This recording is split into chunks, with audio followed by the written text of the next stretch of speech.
Welcome to Samba Samba. Enjoy the video. You start by saving any unsaved files and closing heavyweight apps so the restart is clean.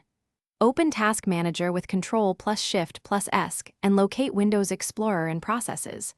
Once found, right-click and choose Restart. This kills the hung shell and forces a fresh instance. If Explorer relaunches and responsiveness returns, you've fixed a transient issue. If not, make sure to check for multiple Explorer processes and repeat. Sometimes one stubborn child process prevents a full recovery.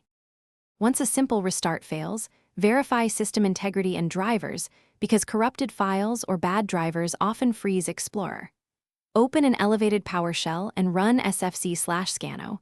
This repairs protected files.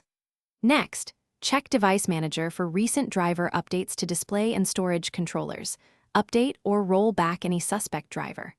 Also install pending Windows updates and restart, since patches resolve compatibility bugs. Make sure to document driver versions. If a new driver caused the issue, rolling back can restore stability.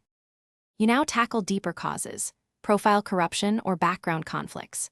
Create a new Windows user and sign in. If Explorer works there, your main profile is corrupted and needs migration.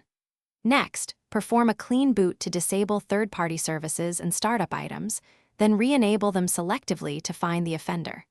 If problems continue, use System Restore to a known good point or run an in-place upgrade to repair Windows without losing files. Troubleshooting tip. If Explorer crashes repeatedly, check Event Viewer for error codes to pinpoint the exact cause. Thanks for watching. Consider subscribing if we helped you.